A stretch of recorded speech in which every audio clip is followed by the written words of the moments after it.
Hi friends, அனைவருக்கும் வணக்கம். வீட்டு ராணி விலாக்ஸுக்கு உங்கள் அனைவரையும் அன்புடன் வரவேற்கிறேன். இந்த வீடியோவில் சப்பாத்திக்கு மாவு பிசைஞ்சு காட்ட போகிறேன். என்னுடைய மெத்தடில் மாவு பிசைஞ்சு காட்ட போகிறேன். வாங்க வீடியோக்குள்ளே போகலாம்.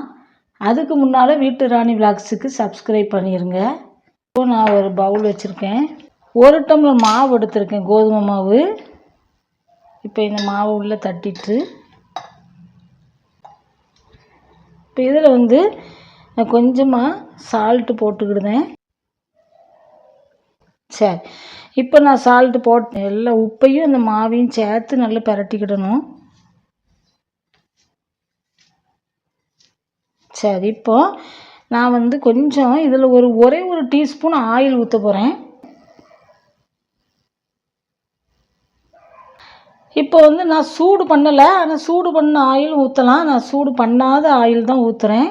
ஸோ எதுனாலும் நம்ம சேர்த்துக்கலாம். சரி, இப்போ நல்லா மாவு, ஆயில், உப்பு எல்லாமே சேர்த்து நல்லா நம்ம அப்படி பிசைஞ்சு விட்டுக்கிட்டு, அதாவது பரட்டணும். எல்லாத்தையும் சேர்த்து நல்லா பரட்டிக்கிட்டு நல்லா மிக்ஸ் பண்ணியாச்சு. இனிமேல் நான் தண்ணி ஊற்றி பிசைய போகிறேன். சில பேர் வெந்நீர் ஊற்றி பிசைவாங்க, அதுவும் நல்லாயிருக்கும். நான் தண்ணி தான் ஊற்றி பிசைய போகிறேன். இப்போ நம்ம பிசைகிறதுல தான் இருக்குது. நல்லா பிசைஞ்சு அதை ஒரு நல்ல பெர்ஃபெக்டாக நம்ம பிசைஞ்சால் கட்டாயமாக சப்பாத்தி நல்ல சாஃப்டாக தான் இருக்கும்.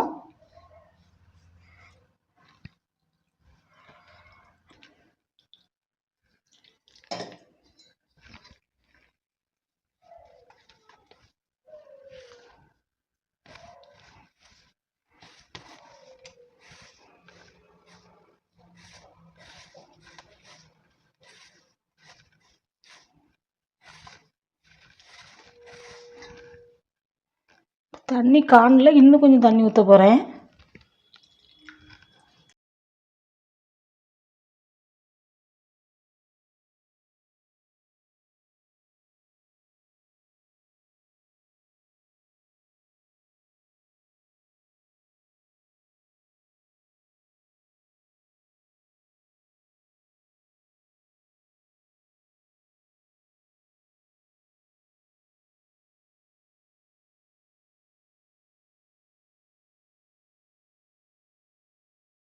பெர்ஃபெக்டாக பிசைஞ்சிட்டு நான் காட்டுறேன் பாருங்கள். மாவு பிசைஞ்சாச்சு.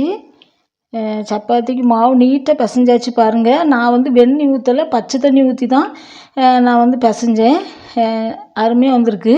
மேலும் நம்ம நல்லா பிசைஞ்சிருக்கோமான்னு பார்க்குறதுக்கு இந்த விரலை வச்சு நீங்கள் லைட் அப்படி அமுக்கி பாருங்கள்.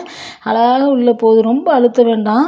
விரலை வச்சவொன்னு உள்ளே போகணும். அந்த மாதிரி போனால் தான் நம்ம நல்லா பிசைஞ்சிருக்கோம்னு அர்த்தம். பெர்ஃபெக்டாக இருக்குது மாவு. இனிமேல் நம்ம சப்பாத்தி போட்டுக்கிடலாம். இந்த மாதிரி நீங்களும் பிசைஞ்சு பாருங்கள். இந்த வீடியோ உங்களுக்கு பிடிச்சிருந்துச்சின்னா லைக் பண்ணுங்கள், ஷேர் பண்ணுங்கள், கமெண்ட் பண்ணுங்கள்.